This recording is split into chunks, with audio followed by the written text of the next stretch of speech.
back, baby. Hey! It's always a good hang. We made it through the night. Let's talk about it, bro. It's good. Disaster. Yes. I mean, on the first episode, obviously, if you caught the first episode, if not, check it out. But we went to the Smoky Mountains. We talked about that experience. We hiked Mount LeConte, which was epic. Mm-hmm. And so, you know, I felt like we were trying to do it again. We're trying to get outside. Felt kind of cooped up. A lot of shit going on in our respective lives. And we sent it over there. We sure did. We gave it a second attempt because the first time that we got to the top of LeConte, it was a little cloudy. It was still super beautiful, Yeah, but gorgeous.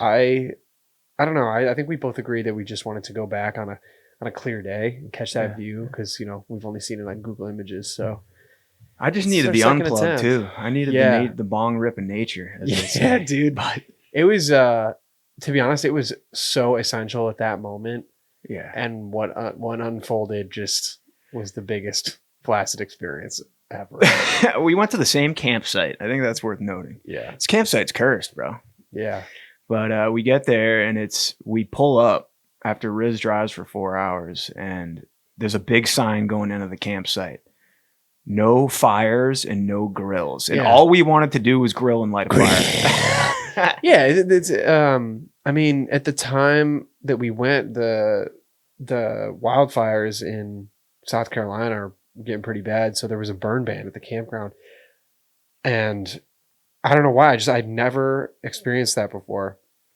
I guess I've never been camping in a place where it was a risk. But so we get to the campsite, and you know it's early March in Tennessee, and so you know we moved out of the north, and moving down here, my brain is always like, oh, it's gonna be warm no matter what. Right. We get to this campsite, and it's basically getting dark by the time we get there. And we start to unpack, and it is frigid. Below freezing. Yeah. Yeah, it was, I think it was around freezing when we got there. And so we pitch the tent, get everything in there, everything's cool. And then we're trying to sleep, and it's like, you know, we're going to go to hike LeConte tomorrow. We got to get a lot of sleep, blah, blah, blah. And maybe it was just the pressure to sleep, but it was also the coldest night I've ever experienced. Dude, I could not get my feet warm. And I was like, in the back of my mind, I'm like worried that if I fall asleep, I'm getting like frostbite. Yeah. So there was like a panic involved. Yeah, your body's in fight or flight, man. Yeah, it's fucked, man. Yeah, I mean, at one point I got up and started sleeping in the car, and I turned my car on for a little bit to warm it up, and the thermometer read 26 degrees. I was like, yeah. Didn't get a wink. Nope. So we drove home the next morning. We literally just went home. It was fucked. You can't hike that mountain on no sleep, man. And it was fucking freezing. Like I'm not zero sleep and frigid temperatures doing a 10-hour whatever hike. That's horrifying. Dangerous, actually. Yeah, and I don't think the conditions on the mountain were too great. I think either. they were kind of icy, yeah. So We who made knows? it- we made it back. Maybe we made the right call. Morale was pretty low coming back. Yeah. It's all right. We'll give LeConte a third attempt. Yeah, we'll be Third back. time's a We'll be charm, back. man. We're gonna do our 100th episode from the peak. Dude, let's do We it. should. Yeah, we should. Oh, I'd love that. That'd be epic as fuck. Wait, that is such a good idea, Yeah, man. that's an epic idea for sure. Okay, cool. Sleep or no sleep? We're going. Can we make the pact right now? Yeah, We're promising the viewers our 100th episode is going to be from the top of Mount LeConte. yeah. Shake on that, brother. Yep. Okay. Sir. See you at the top. All right, big dog. Let's get into it. How are you? I am well. You're well. I am Is that well. the right way to say it? It is, because fuck? I don't think you can be, you know, if you say I'm good, like you can be good at something, but I've, to my understanding, the proper way to say it is I'm well. Okay. Because, you know, it is kind of a wellness check that you're Right. doing. I've only said good in my life, pretty much. That's the common thing. Yeah. But yeah, so you're a fucking idiot. Have you ever said I'm great? Yeah. Yo, I'm fucking great. I'm great. I feel like but- that's kind of douchey. Yeah, I don't like to say I'm great because I feel like the other person is just going to think that I'm saying that with the intent of them asking me, "Oh, why are you great?" Right. Sometimes I'm just like, "I'm great," and I don't want to have a conversation about it. You know? There it is. What are we talking about? What are we talking about? We're talking about the coolest book I've ever read. Yeah. And it's not your typical book because it's a dictionary. And this book originally came into my life through a friend of mine, Tristan Jarvis, longtime musician friend of mine. Great dude. One of the best bass players I've ever met. He always has his mind in just cool areas. Hell yeah. And he came across this book and kind of hit me to it. And it's called The Dictionary of Obscure Sorrows. And yeah, let me get a zoom on that. It's a great read. It's insane. It's basically the author, John Koenig, spent years and years and years writing this book. And it's words for feelings and situations that we don't have words for. Right. And he just kind of made up a bunch of words in this book and talks about them in depth. It's so cool, man. It's cool, man. I was reading the book, and shout out, go buy the book. Check the book we'll out. link it in the It's description. an unreal book, and there's a couple passages that I want to just write from the book that I want to read because I think it'll set the tone, kind of give the viewers a little context for the episode. But John Koenig, is that how you pronounce it? I think so.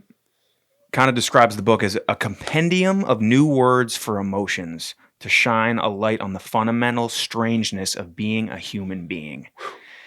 And then he says, it's a calming thing to learn there's a word for something you've felt all your life but didn't know was shared by anyone else. It's even oddly empowering to be reminded that you're not alone. You're not crazy. You're just an ordinary human being trying to make your way through a bizarre set of circumstances. Yeah. And, the author talks about how there's a huge blind spot in the language of emotion. Like literally the words that we use to describe our emotions. Like they're so limited. Like our vocabulary is so limited in describing the human experience. And when I think about me trying to describe how I feel, I'm happy, I'm sad. Those are such they're kind of vague, bro. Well, I don't know. Yeah. I mean, often our emotions are infinitely complex and more nuanced than we have the words for. Right. And to be like, I'm happy or I'm sad or I'm well or I'm good, it just doesn't quite capture it because I think, you can have multiple emotions existing at once. Right. And it is a spectrum, right? So this book so perfectly captures so many of these emotions. I mean, I don't know how he did this, I don't but either.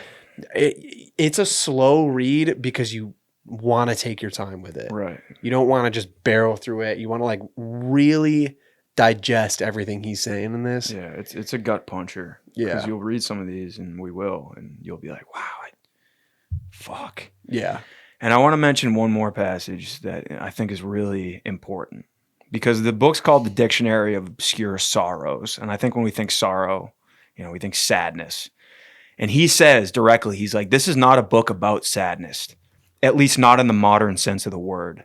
The word sadness originally meant fullness from the same Latin root sadus that also gave us sated and satisfaction. Oh, interesting.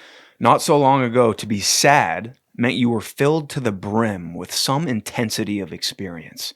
It wasn't just a malfunction in the joy machine. It was a state of awareness, setting the focus to infinity and taking it all in, joy and grief all at once. When we speak of sadness these days, most of the time what we really mean is despair, which is literally defined as the absence of hope. But true sadness is actually the opposite, an exuberant upwelling that reminds you how fleeting and mysterious and open-ended life can be.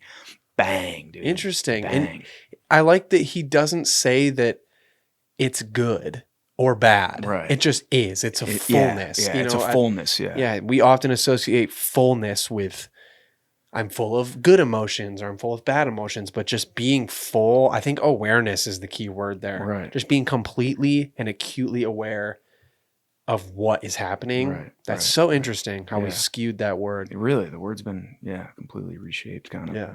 But, so I think a lot of the stuff we'll be talking about is sad, but not by the modern definition of what we Right. think of sad. So. Yeah, reading this book, my big takeaway from it was wow, that really, it's potent. Yeah. It's really Yeah. potent, you know. You're like, Yeah. that is the human experience right there. So Yeah. get your rewind button ready because we're going to be talking about a lot of stuff that you're probably going to want to rewind and listen to again. Right.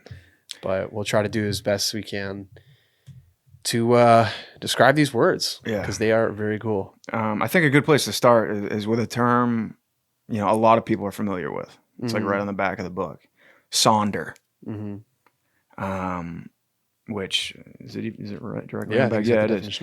It's the realization that each random passerby is living a life as vivid and complex as your own. Populated with their own ambitions, friends, routines, worries, etc. Dude, I remember when I have a memory, and I don't have a memory for all these, like a concrete memory, but Sonder's one that I remember the first time I felt Sonder. Yeah. I was walking through Times Square in middle school, and first time I'd ever been to New York City. Right. And that's such a crazy place, man. Like there's just the passerbys, like this, and I'm looking around, dude. I was on a middle school art trip. I went and saw Wicked, on Broadway and stuff. And dude, I was overwhelmed by the amount of people. And it just all of a sudden clicked that like every single cat out here is the main character of their own story. Yeah. Like I'm just an extra in their story. Like it's just such they're all locked in. They're all going somewhere. Yeah. I was like, whoa, dude. Yeah. It was a weird feeling of like kind of insignificance, but also like, wow. Yeah. It's fascinating to think that those people also could be feeling physical pains that you don't feel. Someone who's older and has a lot of joint pain and that kind of stuff. I'm like, it makes me think. I'm like, I move my leg a little bit and just get really grateful that I have that ability to do that. But it's crazy, man. It's crazy. Like I was driving to work yesterday and I was like, this is a pretty average day for me, but it's someone else's the best day of their life and someone else's worst day of their life. Exactly. Yeah. Funny the way it is, man. Funny the way it is. Great. Shout out Dave Matthews. What a reference. Yeah. Classic. Banger of the day on deck. Yep. That'll be the banger of the day tomorrow. So let's dive into it, big dog. Yeah. I'm excited. Let's hit our first word here. Sure. Go for it. Trumspringa. All right. The longing to wander off your career track in pursuit of a simple life. Tending a small farm in a forest clearing, keeping a lighthouse on a secluded atoll, or becoming a shepherd in the mountains, which is just the kind of hypnotic diversion that allows your thoughts to make a break for it and wander back to their cubicles in the city. What a crazy start. We're kicking down the door with that one, man. Dude, I feel like everyone at some point has been like, yo, fuck this job. I'm going to go fucking... Going off the grid. Yeah, I'm going off the grid. I'm going to go garden somewhere. Yeah, exactly. I mean, you would be hard-pressed to find anyone that hasn't felt that, entertained it, or done it. Right. You know what I mean? That's such a universal feeling, especially in this world that we have created for ourselves. It's like, we've created a world to work. Right. And to work for superficial things and this and that. And then when you have these realizations where that stuff doesn't really matter that much sometimes, it's like, man, I just want to go disappear somewhere. I think also like being so connected to social media, some people are out doing it. Right. And you see those people doing it and you're like, damn, why can't I, Are they really doing it if they got social media with them? I don't know. But there's people out there doing it. So yeah. Power to them, man. Are they happy? Like you just wonder. Yeah. Anyway, man, let's dive into the next one. Let's do it. Loose left. Feeling a sense of loss upon finishing a good book. Sensing the weight of the back cover locking away the lives of characters you've gotten to know so well. Oof. That's a good one, man. I feel like this could... I get this same feeling with movie and TV series. Yes. And it feels like... It's a visceral feeling. I really physically can feel the blood just like rush back to my head. Dude, some It's actors weird. give such a profound performance too that like in your mind, like they're going on with their life after the end credits roll. Oh, the character in the movie? There's ever been such a rich character that it's like, damn, oh my gosh. I wonder what they're doing right now. Like it's just like, it's so real, bro. And that's the beauty of it. But like someone played a part so well right. that it's so full of life. Yeah, and you can't think of them without thinking of that character. Right. That's yeah. I know a couple actors like that. Yeah, they live on. Yeah, it's amazing, but there is that feeling. It's a very melancholy feeling. Yeah. I think because loss is an interesting way to phrase That that. is almost a grieving process. I've cried it when I've finished books. Really? Before. Yeah, there's That's been some awesome. books that have brought me to tears, and I've been like, damn, like, Yeah. it's crazy, but. I wish I could feel something. Let's go with elsewise. It's an adjective. Struck by the poignant strangeness of other people's homes, which smell and feel so different than your own. Seeing the details of their private living space, noticing their little daily rituals, the way they've arranged their things, the framed photos of people you'll never know. You ever walked into someone's crib and it's just like, And you're like, yuck. Yeah. or it's just like weird and different and like, I don't know, man. Yeah. I'll never forget. I had a neighbor down the street growing up, and I went to his house for the first time, and it smelled so strongly of onion. Onion. I never went again, dude. That's so weird. Never went again. I love onion, but it was insane. Yeah, It was I like like they were onion growing too. onions in there. Wow. Yeah, what's interesting is a lot of these terms I've noticed as I was going through this book to relate back to Sonder. Mm. That term definitely relates Yeah, to Sonder, yeah. because you realize that these other people have this entire life in their home that they've built. Right. The framed pictures, the family members, like none of that has any meaning to you. Right. But to these people, it's everything. It's like Right. the one thing they would grab if their house was burning down. You know what I mean? Yeah. So it's just crazy to think about, dude. Yeah, for sure. Crazy. For sure. All right, let me jump into one here. My first one is the Bends. That's Bends, not Benz. The frustration that you're not enjoying an experience as much as you should, even something you've worked for years to attain, which prompts you to plug in various thought combinations to try for anything more than static emotional blackness, as if your heart had been accidentally demagnetized by a surge of expectations. Ouch, dude. Yeah. Let's talk about doubts about our career. Oof. You know what I mean? Man. That's that one hit me so hard. And you think about what the bends is, when you come up from scuba diving too fast and it's like it happens in your blood. And I just like found this concept really interesting. I wonder why that stuff happens. Like maybe you build something up, like you romanticize this experience, or in your head, and then it's like, oh, I thought today was gonna be the best day ever, or something. I don't know, man. Like, Yeah. I don't know if there's a lesson there. Well, I think that so much of, a good friend of mine recently just told me that all of our suffering stems from our attachment to our expectations. And so when your expectations are so set on a particular thing with your career or a passion or whatever path you're on, and then it turns out that it doesn't play out that way, some people are so thrown off the tracks by that. Disillusioned, yeah. Yeah, that it just completely derails their career, man. And I get it. It's hard to have these things in your head and to latch onto them, and for them to not come true. It freaking sucks, Yeah, man. yeah. And you can't really compare, bro. Comparison's the thief of joy. Yeah. So it's tough, though. It's tough. It's hard to be ambitious, but not, Yeah. And I think what's interesting about this term too, like, it's so hard to sit down and do something and realize that at one point you loved it so much. I think about if I sat down with a guitar and someday and felt nothing, just the profound sadness I would feel from that.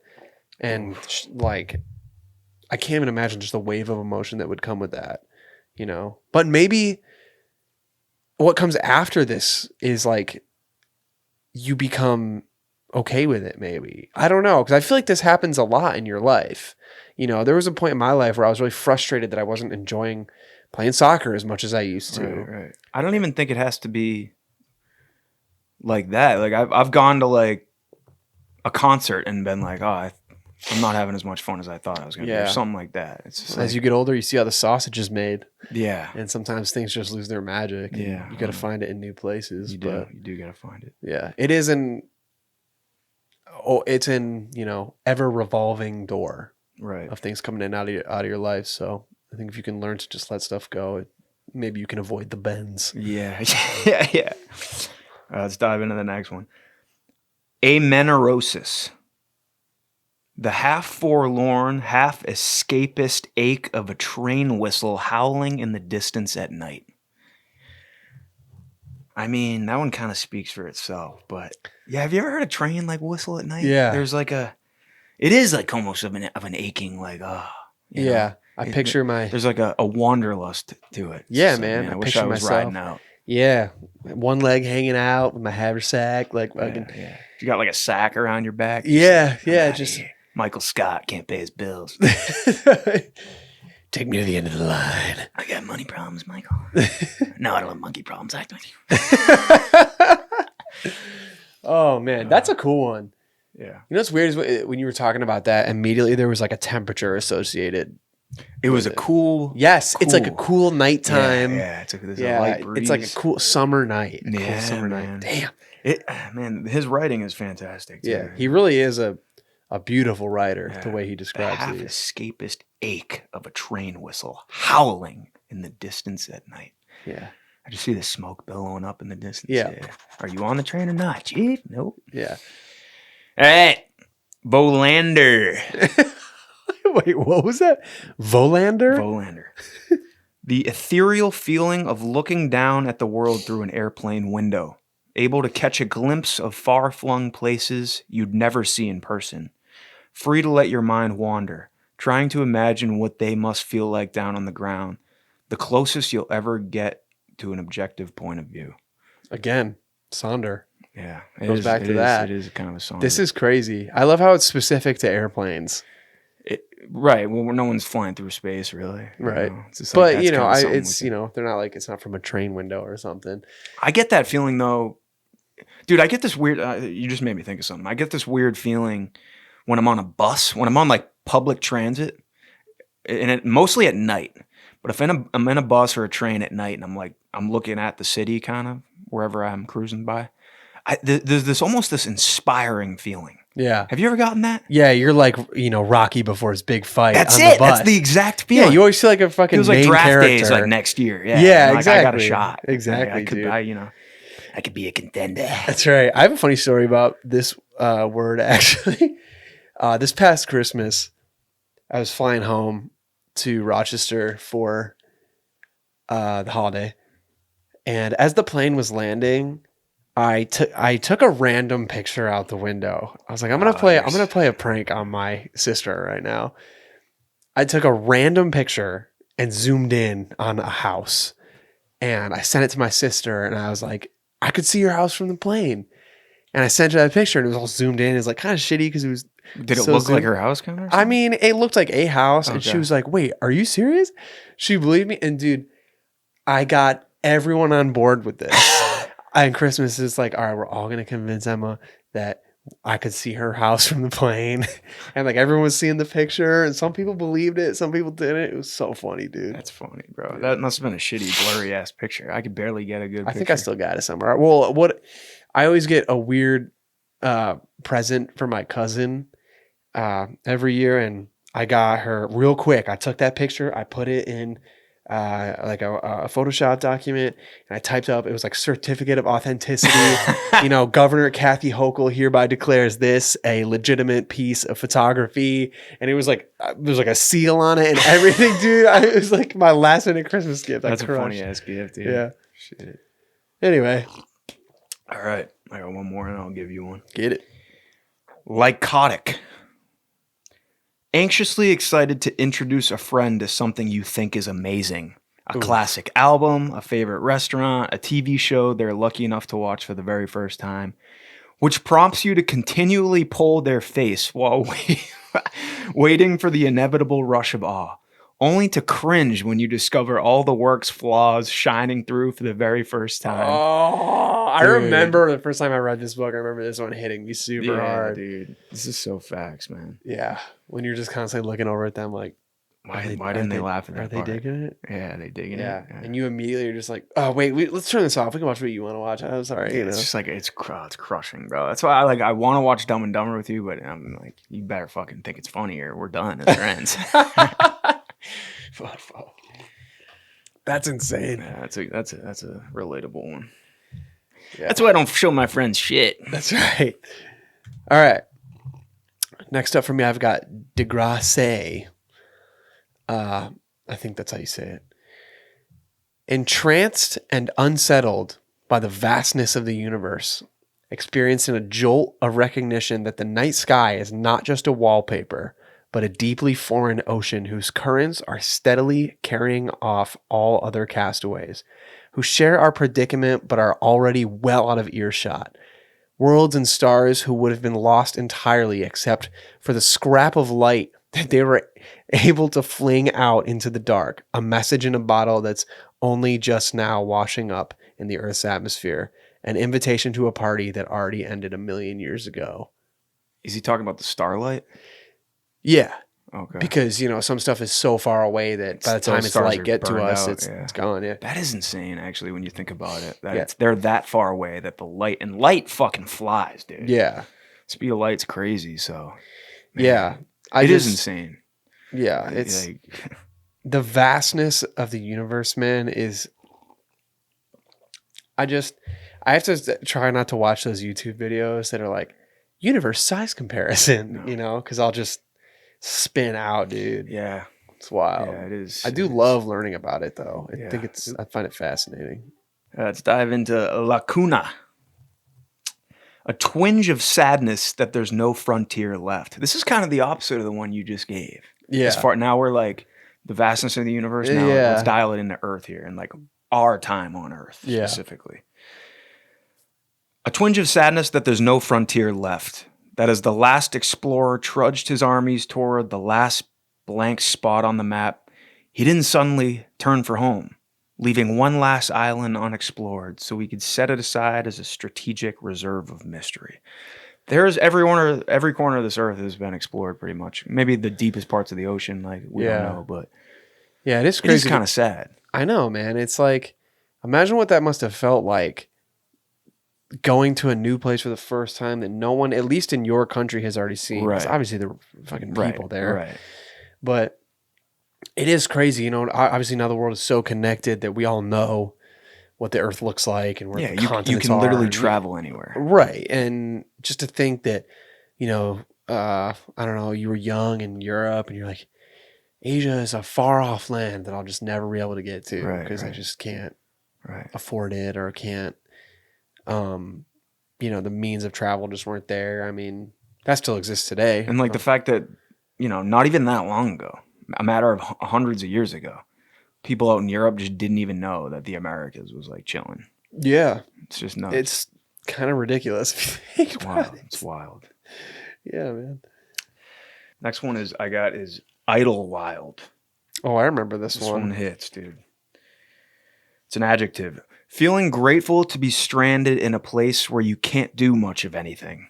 Sitting for hours at an airport gate, the sleeper car of a train, or the backseat of a van on a long road trip, which temporarily alleviates the burden of being able to do anything at any time and frees up your brain to do whatever it wants to do, even if it's just to flicker your eyes across the passing landscape. I feel like you should appreciate this one. As someone who I feel like you need to be doing something. Yeah, I've been very bad at being idle. That's crazy. It's I'm on this train. Like what can I do? Like, Yeah. Yeah. There's such an alleviating feeling and a freedom to that. There's where a you're freedom to that. I think for me, I always think about obligations. You just no longer have any obligations that you have to attend to. Right. It's fascinating. I liked that one. Yeah. Abba Dwyer. The otherworldly atmosphere just before 5 a.m., when the bleary melodrama of an extremely late night becomes awkwardly conflated with the industrious fluorescence of a very early morning. I definitely know about this one. I know you do too. It's not even like I know it damn well actually because I'm up late and I like work. I'm like a night worker, but so I a lot of times we'll be driving home at that time. Oh, and really? I just see that transition kind of. Yeah. And I'm like driving home, like these cats are like starting their day. Yeah. Like, that's You're wild. just ending yours. Yeah, it's just like a wild feeling, man. That is crazy. But yeah, it's just sometimes it's like you ever been up early enough to where the world hasn't really woken up yet? Mhm. It's like kind of a cool thing. Yeah, it's the world's inhale. Yeah. The whole day is this long exhale and just craziness, but there's just that brief moment of just stillness before it's like, you know, I love that. Yeah, it's sick. Got one? Yeah. My next one is exulensis. I think that's how you say it. I'm going to say it for every single one of these. The tendency to give up trying to talk about an experience because people are unable to relate to it, whether through envy or pity or simple forgiveness or foreignness, which allows it to drift away from the rest of your life story until the memory itself feels out of place, almost mythical, wandering restlessly in the fog, no longer even looking for a place to land. That's tough, man. It is tough, That's bro. tough. You ever just try to like, you're so desperately trying to tell someone about something and they're just, you can see it in their eyes that they're just not receiving it. They're just not there. It's crushing, man. And then it's you got to drop the. Man, you just kind of had to be there. Yeah, It's which just, is like brutal. Everyone hates to hear that. No, it's like it's because brutal. they would have loved to be there. Hopefully, If I'm telling you, it was sick, or maybe I'm just. Sometimes like I'll be telling a story in my head, it's fire, but then I'm like a bad storyteller sometimes. And I don't consider myself a bad storyteller, but sometimes it's just I'm not cooking right now. Yeah. And it's just like can't be on 24/7. I can't believe I fucked this story up. It's like, that was my best story. So shitty. Oh my gosh, that's so funny, dude. Mereness. The lulling isolation of driving late at night.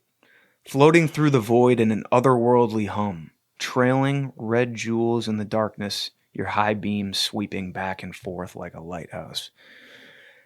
It's a great way to describe it as a lulling isolation. Mm-hmm. It's like kind of chill. I've done a lot of like, 5-6 hour drives between New York and Mass, upstate New York. And, I was driving at night a lot and I was like the only one on the road. That's the only time you can really get away with going like, I went like 110 one time in my car. I was like, Really? Yeah, it was just like a straight shot. I'm just like, let's turn it up a notch. But, yeah, man, it is a long isolation. That's interesting, man. I remember I used to drive back and forth from Rochester to Ithaca a lot, and sometimes it would be, I would leave Rochester at 1, 2 in the morning and not get to Ithaca until 4. Yeah, and that's the prime time. Yeah, it kind of goes back to the one about the forlorn train. Like, Yeah.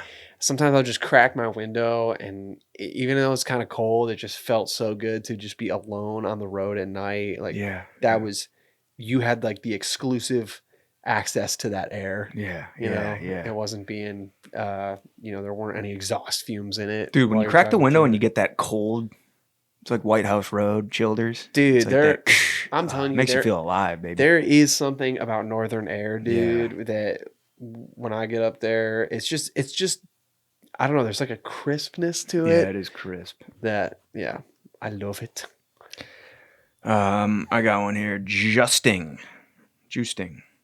The habit of telling yourself that just one tweak could solve all your problems. If only you had the right haircut. If only you found the right group of friends. If only you made a little more money. If only he noticed you. If only she loved you back. If only you could find the time. If only you were confident. Which leaves you feeling perpetually on the cusp of a better life, hanging around the top of the slide, waiting for one little push. I'll tell myself this shit sometimes, man. Yeah, well, I feel like you're the king of like, I just need that one thing. I just got to lock in. Yeah. Just got to eat healthier. I just got to hit the gym. Just got to start cooking more. Just got to stop ordering Amazon packages. You're like, all right, let's not turn this into a roast. Oh my gosh, yeah. It is, that's resistance, dude. Just like making excuses as to why. But it's funny, man, because I feel like a lot of people can relate. And I feel like it's just this thing of like, be grateful for what's going on. Yeah. Like, make some adjustments. Get your ass in the seat. Whatever you need to do. Yeah, I think more often than not, we already have the tools to get what we need to get. But I think that... And usually we know what we need to do. We know. I know how to improve my life or, Yeah. Whatever. In the words of Smoke, dude. Yeah. It isn't easy, but it is simple. Yeah, exactly. I love that. All right. Ringlorn. The wish that the modern world felt as epic as the one depicted in old stories and folk tales. A place of tragedy and transcendence, of oaths and omens and fates, where everyday life felt like a quest for glory, a mythic bond with an ancient past, or a battle for survival against a clear enemy, rather than an open-ended parlor game where all the rules are made up and the points don't matter. bang, Ouch, dude. Like, dude, like, just like, I mean, I can be a little bit of a history buff sometimes, and like, am I right or wrong, bro? Like, it felt so epic when you read these tales. And I mean, like, I wonder. I wonder if you were actually in it. You know, I'm sure it wasn't. No, of as course not. epic, Of but course not. But it is interesting to think about. You know, if every day it was a fucking quest, you'd be like, I'm tired of this, Grandpa. Keep questing. yeah, keep questing. Yeah, I don't know. It's that would be cool though, man. If like the fantasy world was just our reality. Right. We must unite. That's wild. All right, this is a long one. I'm gonna try to pronounce it. Funkenschwungsvorstellung. What'd you call me? The primal trance of watching a campfire in the dark.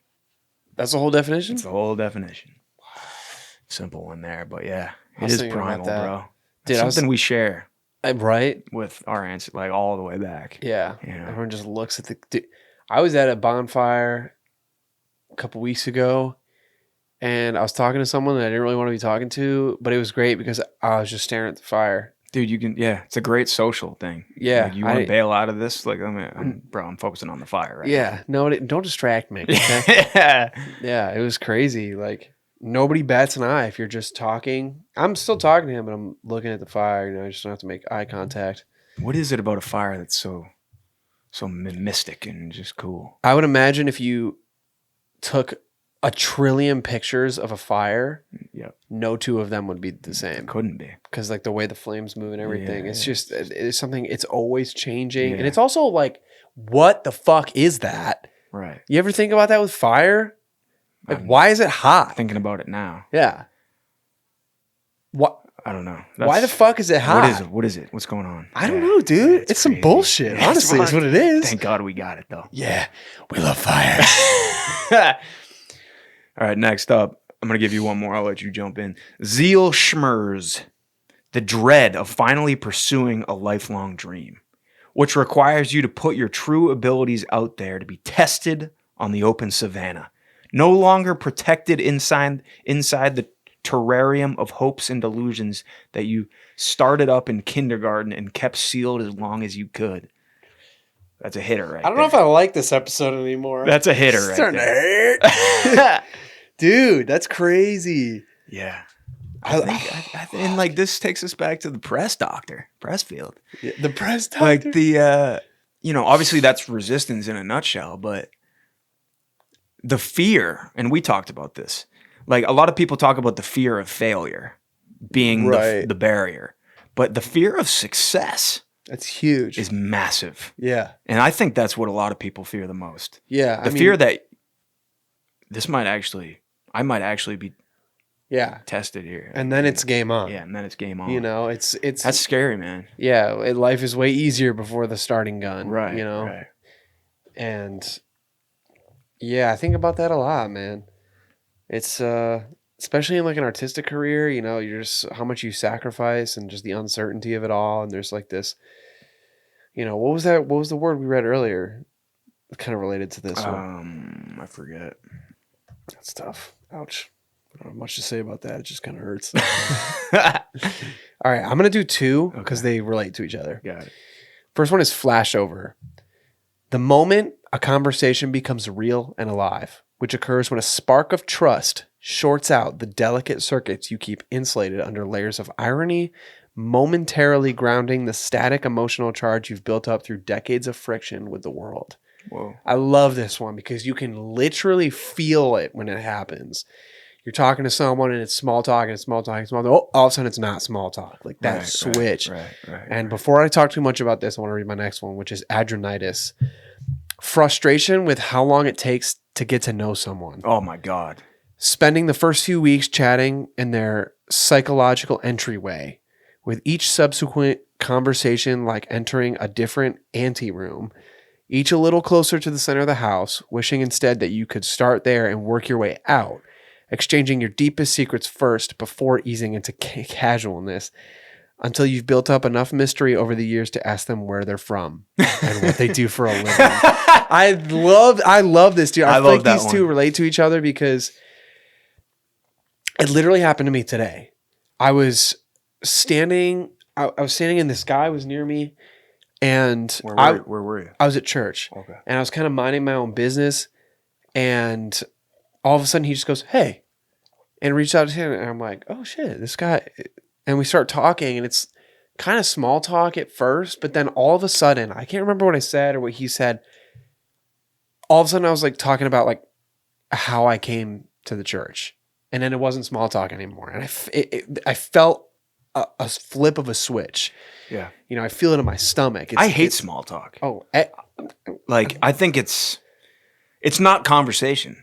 no, It's like a laborious thing. right. that- And why don't we just have the balls to be like, no, thank you. I would love that, man. Yeah. But it's like socialization and Yeah. common courtesy play a factor, but because there's nothing better than great conversation. Right. Like, you have a great conversation, that might stick with you for years, Yeah. a lifetime. But God, like, dude, how's the weather's pretty nice. Yeah, Yeah. We're both outside. We both know how the weather is. Yeah, it's like- My thing, dude, if someone comes up to me and my gut tells me that they're a good person, like kind of immediately, I will go deep right away. Yeah, yeah. Before I even know your name, I don't care, man, because I love those conversations. It's funny. Sometimes you can get into the deep stuff with people really fast. Yeah. And sometimes you'll just be on that base layer for Yeah. a long time with somebody. Right. It's interesting. And it's super frustrating how long it takes to get to know people, to get to really know them. Yeah. It is It doesn't frustrating. have to take that long. I know. It sucks, dude. Yeah. It sucks. Koinophobia. Back to the phobias. This one was like a couple pages long. I'm just going to cut it real short here. The fear that you've lived an ordinary life. I'm going to keep it open-ended. I'm not going to read anything else. Okay. Woof. Yeah. Yeah. It's interesting. That's a very subjective fear. Super subjective. Because some people would love an ordinary life. Right. You know, and also, how do you define an ordinary life? How do you define an ordinary life? You know, is it Yeah. never having achieved, I don't know, Whatever. I don't know. whatever you would deem greatness, or, you know, superficial greatness? I don't know. It's Yeah. because like, Yeah. But it is a fear, though. Whatever that of means, it is a course. fear. I think that's a fear that's learned. It's something that's kind of instilled in us from society. I think there is a societal shame upon living a very normal, basic, not crazy life. Right. And I hate that because I think it causes people to swing the pendulum way too far. Agreed. Yeah. And like, everyone has this quest for fame and notoriety, and it's just, I don't know. Next thing you know, you got fucking, you know, cameras on tripods at the waterfall on the hike. Right. Right. You know what I'm saying? Right. Like trying to make a TikTok or what? I don't know. It's just like, yeah. I won't. Yeah. I think it depends on how you define ordinary and stuff, Yeah. and like, you know, but yeah, we'll let you wrestle with that one. Yeah. Well, honestly, if I can just say one more thought about it, it's like, I think that, oh my God, that thought just absolutely flew out of my head. It's the train, bro. It's the It's just whistling away. I hate when I lose my train of thought. Ah. God, you're so ordinary. Oh, Do you want me to go into the next one? If it dawns on you, you can dial it back up. But yeah. Wow. It's gone. Oh, sorry. That's crazy. that's nuts. Damn. I gave up coffee this week. So bear with me here. He's fighting for his life. Fool's guilt. A pulse of shame you feel even though you've done nothing wrong. Passing a police car while under the speed limit, being carded after legally ordering a drink, or exiting a store without buying anything. I get this one for some reason sometimes. Like, I'm like walking past security. Couldn't find what I was looking for in the store. And I like feel like I got to pretend like I'm not stealing shit, which is Yeah. just ridiculous. But it's just like, it's just like a tiny little pulse of shame.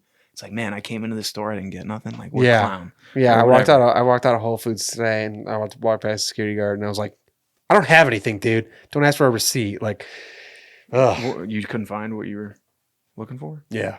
Oh. I just walked out. Okay. I just like envisioned myself in handcuffs on the ground. I also remembered about the ordinary life. Oh, I feel like, oh my God, there's no way that thought just left me dog, are again. you fucking kidding me? Oh, I feel like the fear of an ordinary life, like we can alleviate that fear by like when you don't allow yourself to go after the things that you wanted to go after. I feel like that's where that fear comes from. Right. 'Cause- right. You know, ordinary is subjective, but like, I don't know. People get to the end of their life and they're like, my biggest regret was not doing this or that, blah, blah, blah. I feel like that is like the fear of an ordinary life is the fear of a life where you didn't go for what you wanted. Right. The burden of regret. Yeah. Yeah. Wow. Thank God I got that thought out That's because if that huge. left me again, That's a big one. you'd be doing the rest of this episode by yourself. All right. William. An excuse you come up with to rationalize a disappointing outcome. Telling yourself you weren't in the mood for that sold out show anyway. That your safety school is actually a better fit. That your dream job might have been a bit too stressful. Oh, Crazy how much we rationalize, man. yeah. You know. That's like resistance winning. Dude. Right. And it's like a defense mechanism. Yeah. It's like, man, like it goes back to the one about like not enjoying it as much as you thought. yeah. Like there was another word for a similar concept. And it's just funny how like our brains will go to that. It'll defend like, oh, I didn't get into my dream school. Yeah. So now it's like, oh, I'm going to my safety school. And then you write, it's like, oh, that would have sucked. Or that, it's too far. Yeah. But it's just like, I don't know. Ugh, It's tough, man. that sucks. That sucks. I don't know. It is interesting what we'll tell ourselves to comfort ourselves in times of pain or need or whatever. It's like, oh, I didn't want that anyway. It's like, yes, you did. Yeah, You're not going to mourn that or be able to move through it if you don't admit that that's something you wanted and that you Right, didn't right. get, man. I think it is healthy to own up to. You gotta be honest, dude. Honest with Gotta be yourself. I'm gonna drop one more here. Mallotype. A certain person who embodies all the things you like the least about yourself. Oof. A seeming caricature of your worst tendencies, which leaves you feeling repulsed and fascinated in equal measure, having stumbled upon a role model of exactly the kind of person you never want to be. You're just like your father. Dude, I've seen I've met some toxic people in my life that it's like, thank you for being an example of how not to live. Yeah, holy crap. I see you're this bartender. I feel like you definitely. Oh my God, I see them all the time. Absolute cretins. Literally, bro. It's like amazing to me how like, man, I don't know. Some people are cool, but some people are just, God, I share this earth with you? Like, Yeah. That's my thought sometimes. I look at those people, I'm like, how the fuck do you put pants on in the morning, man? That's like what? Like, how are you like? You have a wife? Someone like, you have a bank account? like what? That person contributes to the economy, dude. That's like, insane. what the Like hell is that I'll all think about? that. I'll see somebody so mangled or something. And it's like this cat has a job. Yeah. This is Oh a my functioning gosh. member of society. That's insane. There's acting. And I out, think I've dude. been there. I've been probably on the other side for sure. The lurker. All right, let me grab one here. Yeah. My next one is Jouska or Juska. Ooh, I had this one too. I think A hypothetical conversation that you compulsively play out in your head. A crisp analysis, a cathartic dialogue, a devastating comeback. Shout out to all my people who win arguments in the shower. Which serves as a kind of psychological batting cage where you can connect more deeply with people than in the small ball of everyday life, which is a frustratingly cautious game of change-up pitches, sacrifice bunts, and intentional walks. You've got all the control in here, man. Yeah. The amount of arguments that I've won in the shower. The amount of roasting I've done. God. Yeah. When you think of that comeback 3 days later. Oh. Yeah, man. I'm an absolute monster up there in my thoughts sometimes Yeah. when I have these conversations. But Yikes. sometimes you got to keep it. You gotta keep your mouth shut. Unfortunately. Yeah. And I think a lot of people on their deathbeds will say one of their regrets. What? Well, what? One of their regrets. Thunder. One of their regrets will be that they didn't tell more people to fuck off. That's crazy, dude. I don't want to have that thought on my deathbed. No, I'm definitely gonna tell some people to fuck off. Yeah. Before I croak. Imagine being like, what are your final words? Fuck off. You're like old as shit. Like someone has to wipe your ass, so you're just like unleashing on them. Oh my god. That's fucked up, dude. But Yeah, if you're listening to this and you're old and you're mean to your Yeah. caretaker, yeah, Fuck you. That's a good one though. That's a good one. We have won a lot of conversations in my head. I feel like if that's what you need to do in order to not blow up at some people, I think that then it is great. yeah, I think that is a tool. Yeah, because it's so selfish to blow up at people and just project your anger upon them, man. And I talked about this in the Pet Peeves episode a few episodes back. Like that was a way of me coping. I'll like verbally assault people in my head and just embarrass them in front of all their friends. Oh, too. yeah. Yeah. Just like with a zinger and a half. Oh my gosh. It's like, hey, nice fucking shoot, whatever. Yeah, you imagine not even looking them in the eye when you say it too. Oh, sorry, you behind me? I didn't even see. Then you. they have to like they just like walk out embarrassed. It's like, Yeah. dang. Everyone's Everyone's like- holding everyone's me like, up, cheering. "Boo!" Yeah. Anyway. Anyway. Rubatosis. The unsettling awareness of your own heartbeat, whose tenuous muscular throbbing feels like less of a metronome than a nervous ditty your heart is tapping to itself, as if to casually remind the outside world, I'm here, I'm here, I'm here. Dude, the heartbeat is like when you like really are aware of it, it's pretty weird. I get anxiety because I'm like, it reminds me that like, it reminds me I'm alive and shit, but it also reminds me that at some point it's not going to be beating. It's like a weird thing. Yeah, and it's thank God it's an involuntary action. Right. Yeah, right. If you had to think, We're losing them. hang on, I'm thinking I have to beat my heart real quick. Imagine if you had to like think about your heart beating to like push blood to your body. It'd be a whole different thing. That'd be horrible, dude. Yeah, that's like when you become way too aware of things like that. Do you ever just like think about the fact that your tongue is in your mouth? No. Just think about that for a second. Okay, it's weird. Yeah, I feel like it's just taking up a lot of room in there. Really? Yeah, that's insane. I don't want to think about that anymore. I heard there's like a chamber where you can go that's so quiet that you can hear Yeah, all an your anechoic bodily chamber. Yeah, you can hear all your bodily functions going on. You just hear. That's how you That's how you lose your fucking mind right Yeah, I hear you can't stay in there very long. there. Yeah. Anyway. Leadenfrude, a sense of paradoxical relief when something bad happens to you, which temporarily lowers your own expectations for yourself, transforming a faceless protagonist into something of an underdog who's that much easier to root for. Oh my god. This is kind of fucked, man. I think that's insane. All right, I'm going to interject real quick because my next one has a lot to do with that one. Okay. And it's lakeism or lachism. The desire to be struck by disaster, to survive a plane crash, to lose everything in a fire, to plunge over a waterfall, which would put a kink in the smooth arc of your life and forge it into something hardened and flexible and sharp, not just a stiff, prefabricated beam that barely covers the gap between one end of your life and the other. Wow. Is this like desire for something bad to happen to you so it gives you a story? Right. You know what I mean? Right. So go back. Can you read yours again? Yeah. It was Leadenfrude, a sense of paradoxical relief when something bad happens to you. So like you're an underdog kind of. Yeah. I understand that, dude. I've fantasized about this before. About what leechism? Yeah. And I don't know why this is, but it is kind of for the story. You want to survive and be unharmed, obviously, but it would just be you feel like a hero, or it's like a heroic like thing. You need some kind of hero origin story. Yeah, like you beat a shark's ass when it was had its jaws around you or whatever. Not that I want to get into a plane crash. Yeah, but yours is talking about wanting something bad to happen so it alleviates you of the pressure of having to do something. Maybe it falls into the dream thing of like, like the resistance of like, Yeah. The fear of success. Yeah. Essentially. 100%. Yeah, man. Interesting. Yeah. All right. Flictish. Nervously aware how much of your self-image is based on untested assumptions about yourself. Only ever guessing how you'd react to a violent threat, a sudden windfall, a huge responsibility, or being told to do something you knew was wrong.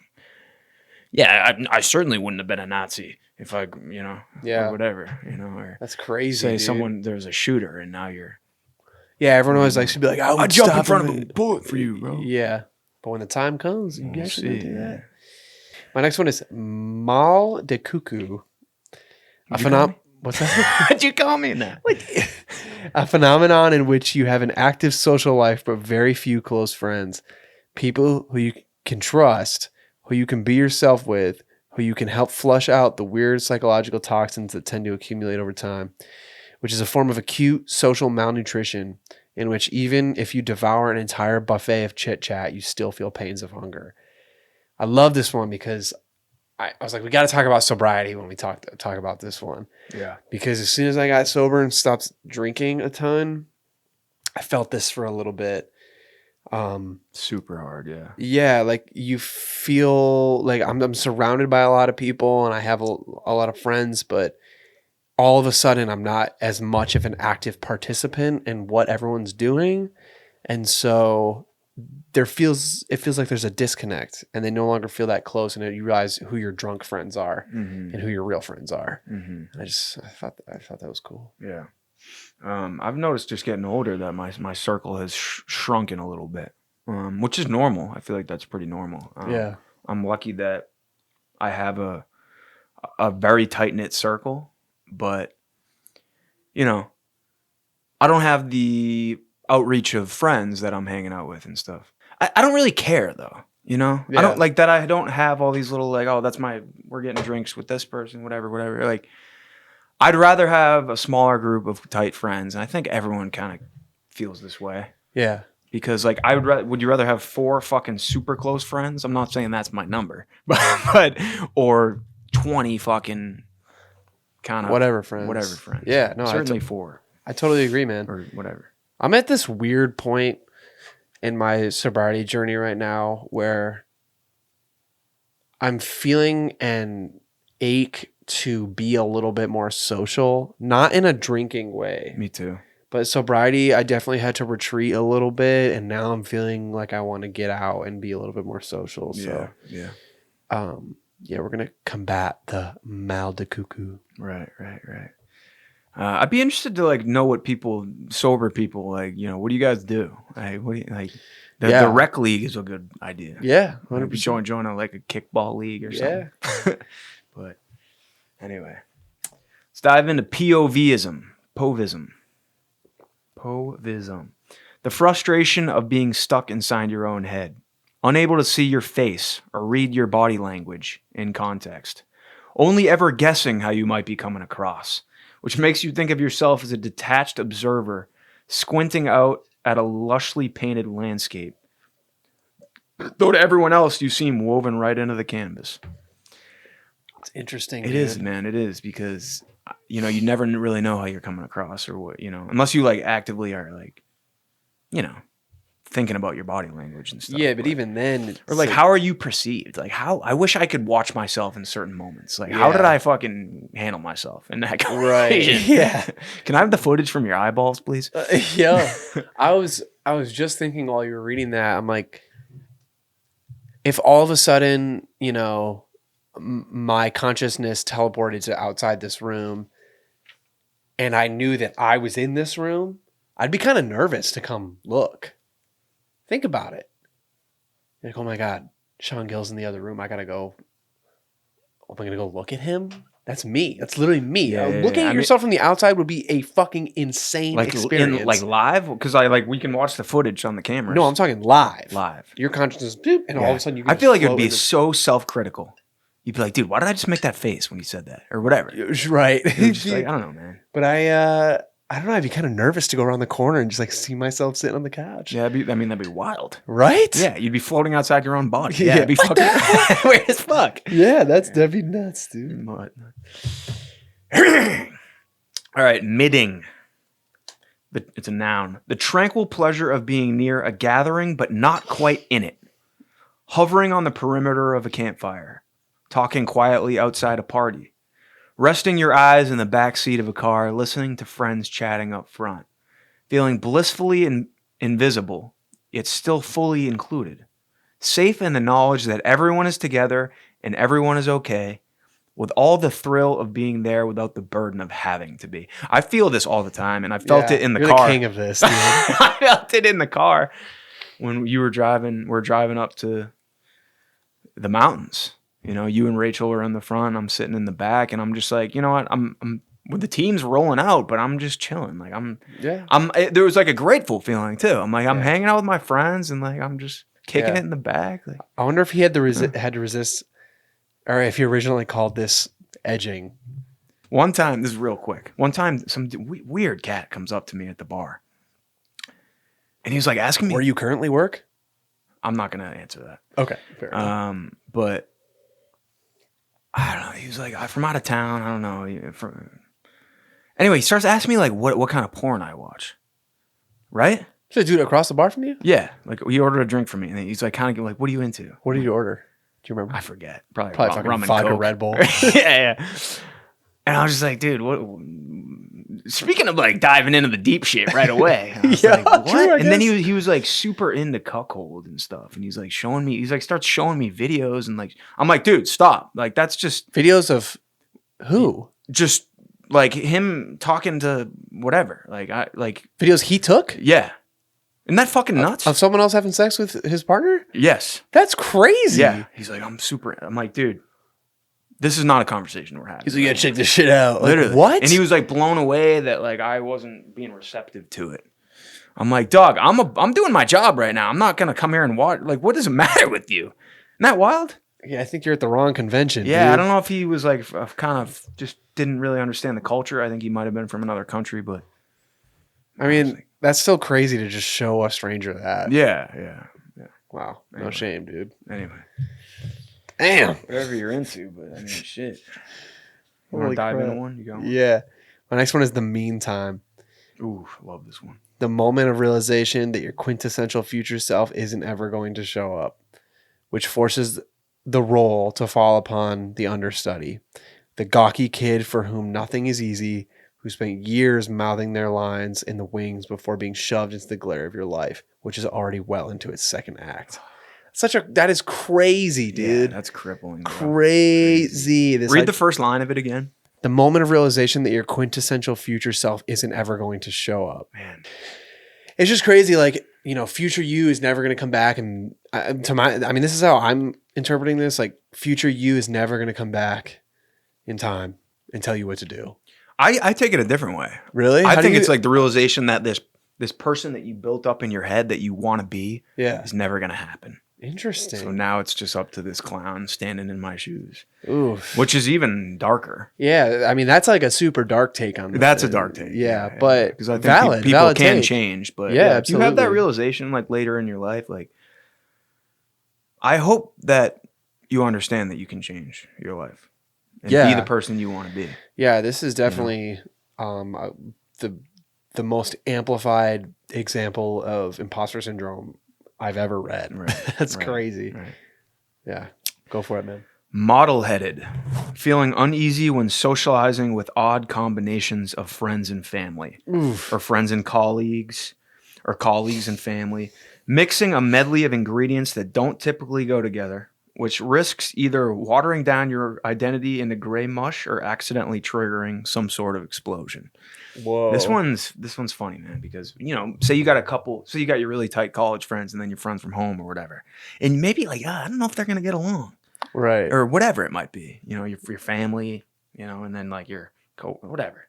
Yeah. That you've had that experience though. We all of have, course. where it's like, And you feel weird. You feel like the mediator. Mm. You're the host. Yeah.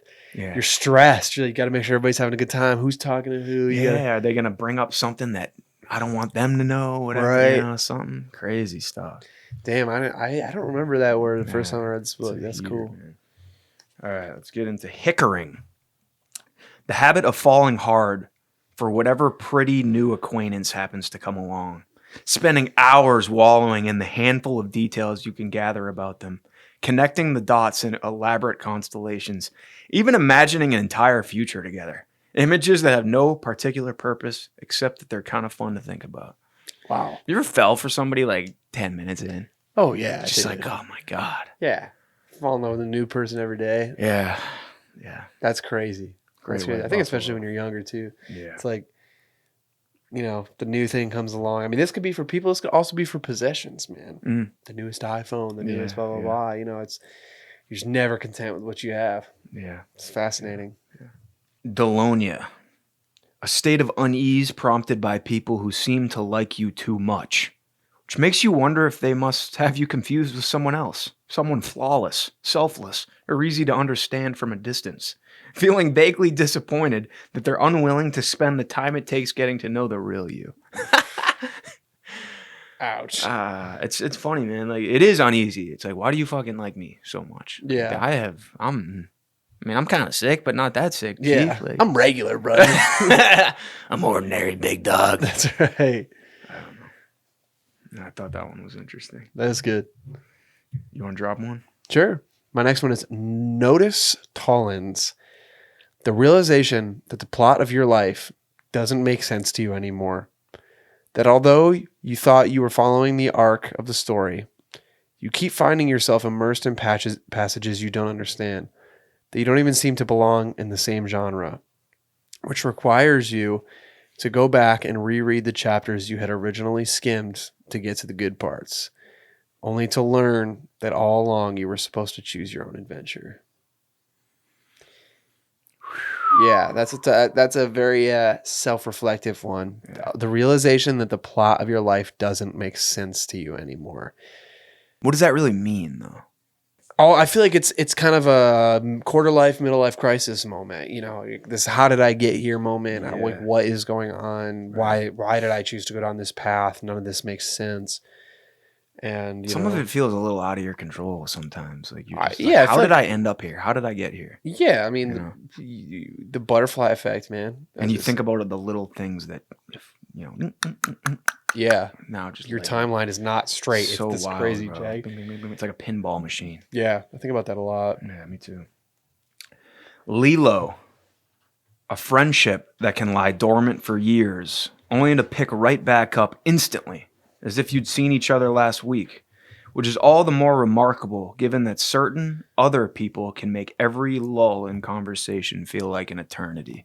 Sometimes you just have a connection with a human being Yeah, that is just fire. yeah. I love I that. love these type of friendships, man, because it's impossible to see everyone all the time. Especially Right. when people grow up, they move to different places. Like, Yeah, then you run into them at a bachelor party or whatever. It's like, yeah, you know, What's up, idiot? It's good. Yeah. yeah. Those friends, dude, that's It's- such a good feeling yeah. because there's no pressure on that relationship No, for either. real, You for know, you're real. like, I can go months without talking to that person. Like, listen, if you're the type of person that always needs me to be keeping up with you 24/7, like, we're not going to be friends because I don't Right. do that with anyone. No, I'm not a great communicator long distance myself. Yeah. And like, I have very close friends from home who I've left, and it sucks. But at the same time, when I do see them, whether it's a couple times a year now, it's electricity. Yeah, It's like, you know, and you appreciate those moments way more. right. It's like, damn, this is special. Like, Yeah, 100%, dude.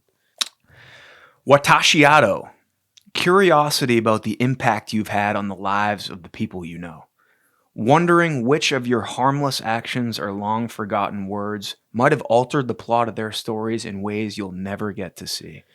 I think about people that have had this effect on me, Oh, You know yeah. what I mean, Said too. something that they didn't really. or whatever, even a little thing like, and now it's like, it changed my life, Yeah. you know. And you wonder sometimes, do you ever wonder about your impact? It's easy for that to become pretty narcissistic, Okay. but you know, always think about how am I affecting others' lives? It's like, well, sometimes you're just fucking not, Right. you know. But I do think it's interesting to think about it from the personal perspective of what have other people said that have affected my lives that maybe they didn't realize, and at the moment, Maybe you gave them a compliment about them. Right. That was specific, but that gave them all kinds of confidence or whatever. Yeah, I mean, you never know. Like, what you just say, hey, I like your shoes. Yeah. You never know. That person could have been having the worst day of their lives and been on the brink of doing some really horrible things. And then, you know, giving them that compliment could pull them out of that. Maybe imagine you're insecure about whatever, your smile. And then you get a compliment on it. Yeah. It's like, hey man, you got a great smile. Fuck, dude. Yeah. That would hit hard as fuck. Yeah. Yeah. Damn. Little stuff, you know. I don't know. Yeah. Give somebody a compliment. Yeah. More compliments. Felicia. The disquieting awareness that someone's importance to you and your importance to them may not necessarily match. That your best friend might only think of you as a buddy. That someone you barely know might consider you a mentor. That someone you love unconditionally might have one or two conditions. Oof. Yeah. It is funny, man. Yeah. It's not always the same. The value system, That's brutal, dude.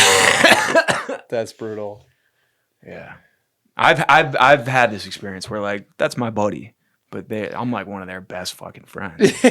Yeah. Or whatever, Yeah, this one hurts. But it's like weird. You can't, it's weird. You don't just have that conversation. You don't. You don't talk to your friend and be like, all right, like, so on the where- friend scale, where am I at? We don't have the MySpace rankings anymore. That's right, dude. You just find out when they don't ask you to be part of their fucking wedding party. Yeah. Ouch. Ah, shit. Thought we were fucking homies. Yeah. Don't worry, dude. You'll be at my wedding party. Oh, thank God. Yeah. I don't know about you, but Well, just kidding. you'll be my bride. Just kidding. You're one of my best men. How you doing? Let's go. Etherness. The wistful feeling of looking around a gathering of loved ones, all too aware that even though the room is filled with warmth and laughter now, it won't always be this way. That the coming years will steadily break people away into their own families, or see them pass away one by one, until there comes a time when you'll look back and try to imagine what it felt like to have everyone together in the same place. As I'm getting older, this is something that is really hitting. I think about when I was young and the Christmas or whatever. Like Everyone's around. Everyone's there. Yeah. Now it's like ding, ding, ding, divorces and own families and whatever, It's a cycle, People pass though. away. Yeah, it is a cycle. Because our parents probably went through the same thing. Right. And so there was they were young, everyone was around, they got older, it kind of got shitty, and then they had kids, and then everyone was around again, and it's just it differs cycle, depending on man. which perspective you're looking at it from. But It's funny though, a lot of these, words talk about that feeling. Yeah. And that it's almost like a realization, like it's dawning on you. And I've had this thought where I'm sitting there in the moment, surrounded by the loved ones, and I'm like, this is something that is not going to happen. Right. At some point, this It's will rare. not be like this. Yeah. So take advantage and be grateful for those times you get to hang out with your grandma or whatever. Yeah. You know what I mean? This may sound dramatic, but sometimes when I'm walking outside or whatever, or just driving around, I look at trees and houses and all this stuff. And I'm like, man, in a number of years, like none of this is going to be here. Right. And whether that means the human race is still here or they bulldozed it for an apartment, but it's just, it's a weird feeling, man. Dude, we're at the very end, I think, of the human being You think so? era. I think in the grand scheme, I forget we were talking about this, but human beings have been around for, or at least our ancestors, bipedal, have been walking around for millions of years, like 6, I think, something like that. That's a long time, Yeah. right? And I hope I'm right on that, or it's gonna be embarrassing, but I think it's around that. I think our first ancestors just started popping up then. But if you just look at the last 100 years and how far we've come as a human race, that's just a not even a blink, bro. Right. And think about I feel like we're just headed for. There's no way we're doing another 6 mil. There's no fucking way. I mean, What? yeah, No way, dude. we'd have to leave the planet probably. I don't know. I don't know, man. It's such a weird thing to Think think about the population and how much it's growing. Right. Well, the Earth what? can't sustain. Is there even? What are we just all gonna live in high rise, massive, Yeah, I mean, Earth has a carrying capacity, man. I think it's about 11 billion people. For real? Yeah. Is that resources? Just What do you, oh, yes. Yeah, sorry. I it's a didn't understand your resource question. thing. I feel like Yeah. we could fit, a lot more than that. Yeah. Stink bugs flying around. Yeah, you could fit A lot. a lot, Yeah. but in terms of how many people we have resources for and whatnot. Right. Drop one on us, you going? Yeah, Moledro. A feeling of resonant connection with an author or artist you'll never meet, who may have lived centuries ago and thousands of miles away, but can still get inside your head and leave behind morsels of their experience, like the little piles of stones left by hikers that mark a hidden path through unfamiliar territory. Deep.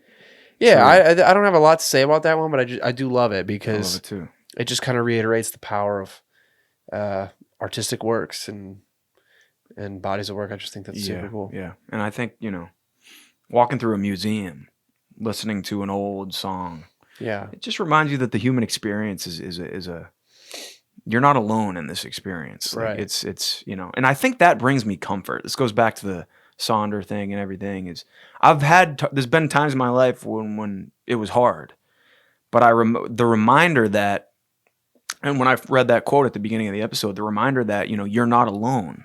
This is a shared thing. Yeah. Sometimes when you feel these feelings, it feels very isolating. Right. It feels very sad. But if we really define sadness the right way, it's an awareness that almost all of us will have at some point. And I think there's Right. like a little bit of freedom and comfort in that. Right. Obviously. So, but yeah. I love that. Nacien, the awareness that someone you've known for years still has a private and mysterious inner life. Sonder. Yeah. Once It again. goes back to it, man. But sometimes I wonder about you. It's like, who is Aaron Rizzo? Yeah. Yeah. I mean, there's definitely, we're super close, but you don't know everything about me. I don't know Absolutely. everything about No, not you. even It's close. it's like, it is weird to think about, Yeah. There's this Sean Gill behind closed doors. I have no idea. And we'll never know Yeah, and you won't know. because No one you will. ever No one know. will. Yeah. Like there's that third face. There's the face Right. you are by yourself, who you are around your close friends and family, and then who you are to the rest of the world. And Yeah. Only you kind of that third level. It's just grill. We all know about Grill. Secrets out. All right. Waitai. A feature of modern society that suddenly strikes you as absurd and grotesque. From zoos and milk drinking to organ transplants, life insurance, and fiction. Part of the faint background noise of absurdity that reverberates from the moment our ancestors first crawled out of the slime, but could not for the life of them remember what they got up to do. This one is so crazy because I think about this all the time. When we were just talking about it with fire. We're like, why is it hot? What the fuck even is that? Like, I don't know. It's just, I don't feel that way about fire. no. Fire is very cool. I don't think it's absurd, but it is insane that it exists. Right. And fire's not really a feature of modern society either, but it's so interesting, man. Yeah. Feature of modern society. I mean, organ transplants, that's like, what? Yeah. You just like take someone's heart out and put a new one in? Right. What are you talking about? No, it's insane. God, that's insane, dude. There's a lot of stuff that's wild, Air travel is pretty wild. Oh my gosh. Like, we're just hurtling through the sky. Yeah. Yeah. It's like, what, dude? What? Yeah. I don't know. Yeah. I do have those thoughts. Car insurance, shit's expensive. Oh my gosh. Car It's insurance, health insurance. it's like, Come why on. do we do this? Figure it the fuck out. It's like, what? Anyway, hubulance. The quiet poignance of your own responsibility for someone, with a mix of pride and fear and love and humility. Feeling a baby fall asleep on your chest, or driving at night surrounded by loved ones fast asleep in the car who trust you implicitly with their lives. A responsibility that wasn't talked about or assigned to you. It was assumed to be yours without question. Whoa. It's interesting. I've had this thought when I'm particularly in the driving one. Yeah, I think Friends that's probably asleep the in the best car. example. Yeah, and you're just like, man, if I like wiped out right now and just drove into a awning or whatever, and we're all dead. Like, that's, these people have trusted me. Like, Yeah. I'm in the driver's It's seat. huge. Yeah, it's wild, but thrapped. It's an adjective. Awed at the impact someone has had on your life, feeling intimidated by how profoundly they helped shape your identity, having served as a ghostwriter of a work that nevertheless only appears under your name. I think about this one with some of my best friends I grew up with, who have just shaped me into me, kind of. Right. And I've probably helped shape them into them. Personality-wise, my tastes, how I treat people, I see it in my parents, how I'm similar to them and stuff. Yeah. And, you can see it. Sometimes, like, my buddies one time met my dad, and they're like, bro, I understand you way, way more now. Yeah. It's just funny. It's funny Yeah. how Same with people my dad. shape you. Yeah. Sense of humor is huge. Sense with of this humor one. is big, yeah, for I sure. think. For sure. I like this one here. Hanker sore. Finding a person so attractive, it actually kind of pisses you off. I remember reading that one. You're like, how do they look like that? Your body is a wonderland, John Mayer, because you look so good it hurts sometimes. I've been actually pissed. I don't know where the frustration comes from. Like when you see a 10 with a 2. Yeah, it's just like, or it's just like, God, like, it's like, why, Yeah, I think it comes from, for some people, looking good is so effortless. Right. They just naturally look that way, and you're like, damn, I put all this work into my shit. I think it's more primal than that. Like, it's just it's like wow, why am I like? Is it like I'm so attracted to this person? It's like making me upset. I don't know. Xeno, the smallest measurable unit of human connection, typically exchanged between passing strangers. A flirtatious glance, a sympathetic nod, a shared laugh about some odd coincidence. Moments that are fleeting and random, but still contain powerful emotion nutrients that can alleviate the symptoms of feeling alone. I think about this, the white person smile. It's great. Hi. Yeah, the hike on the hi. How you doing? Hi. I love that. Yeah, it's just a little blip. Yeah, it's a little blip, but it does feel good to connect, even for a second. Of course.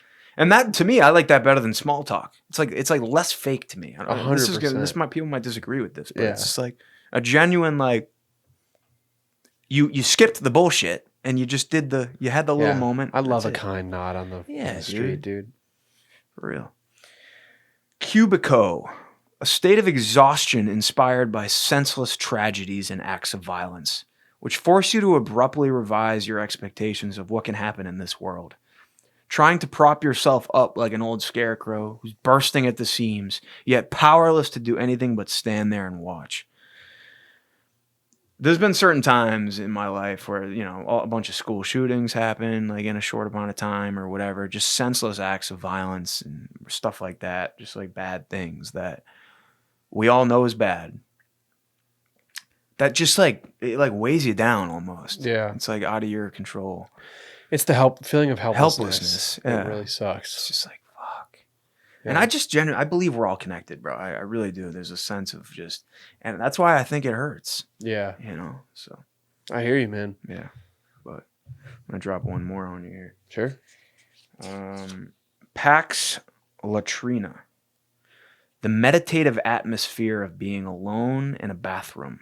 Oof. Sequestered inside your own little isolation booth, enjoying a moment backstage from the razzle dazzle of public life. I love a good shit. On your own. Yeah, dude. I don't know. Something very good. A nice bathroom too. If you're in a nice bathroom. Yeah, maybe you're in the tub. Oh. You got a couple candles going, bro. Life's pretty good. The heart-shaped tub. Life's pretty good. Got some rose petals around the outside. Yeah. Oh, sounds great. Yeah. The lights are dimmed low. Maybe you got a nice tune going. Okay, easy. Take me out to dinner first. It's good shit. All right, next one I got burn upon re-entry. Oh. The bitter disappointment upon finding no new messages after spending hours out of contact, as if the world had barely even noticed you had left. It's like, damn, don't I have friends? I thought I had friends, man. Wake up in the morning. Yeah, you got one notification. It's like, your screen time is up 20% from last week. Yeah. Or I'll be at work. I'll put my phone down at work. Usually I'll have some notifications, but there's been a couple nights where it's like, damn, not even a message in the boys group chat. Nothing from Riz. Nobody. No one hit me up. All right, I'm going to start texting you more stuff while you're at Absolutely. work. Hit me up. I'm always nervous. I'm like, is he going to be like annoyed that I'm texting no, him? Dude. I get pumped. There's a dopamine release. All right, dude. Yeah. Like you sent me that video 215 messages. Grill. Yeah. That's so funny, dude. All right, I got a couple more here. Thanks for listening, guys. I know this is kind of a reflective episode. Yeah. It's kind of. But CISO. A solitary experience you wish you could have shared with someone else. Having dinner in a romantic setting, reaching the summit after an arduous climb, having a run-in with a crazy stranger that nobody's going to believe, which makes you look around for confirmation that it even happened at all. Whoa, just gaslighting yourself. That's crazy. I've had some of these experiences. Like, I wish someone shared this experience with me. This was dope. Anybody seeing this shit. Yeah. But sometimes people are just acting up in public, and I'm just like, is anyone else seeing this shit? Right. Am I the only one? So fucking desensitized. Yeah. All right, last one of the night. Elope. A mysterious aura of loneliness you feel in certain places. The palpable weight of all the lonely people secretly holed up in their houses and apartments, with a flickering blue glow cast upon their walls. So many of whom might just want someone to talk to, or just want to feel needed. And could be that for each other if only they could somehow connect. Wow. In a world so connected, I feel like we're pretty disconnected, Yeah. you know? There's a lot of vastness. Yeah. It kind of relates back to Sonder. That's a great relation to Sonder. Yeah. On that yeah. one, man. Just That's the super aura of it. interesting. You know, I'll be taking a walk and I'll just look up in a house and I just see that blue glow. Yeah. It's like, I Of the wonder what they're up TV. to, yeah. You know, Wonder it's how like, they're how doing. are they feeling? Yeah. Are they depressed? Are they Yeah, super happy? right. It's You just, just it's, don't know, man. It's weird, dude. You just don't know. But like we talked about, bro, the difference between sadness and despair. I think it's cool to open yourself up to that awareness. Yeah. It's a fullness, baby. Yeah. It's a fullness. Yeah. Well, I think it's just a reminder that, you know, it's worse to feel nothing at all Right. than to sometimes feel bad. Yeah. Opposite of poorly. love is indifference. Exactly. Yeah. So we highly recommend this book. Yeah. Dictionary of Obscure Sorrows by John Koenig. Great. Very cool. We'll link it in the This was description. just a small sample. Yeah, there's some- hundreds of words in this book, and he dives pretty deep. You know, there's intros to each chapter. It's really, really cool. And if you're a songwriter, any kind of writer, poet, it's a cool tool to have on deck. Yeah, for sure. So- I didn't even think about that. Yeah. Right. Dictionary of Obscure. Bang!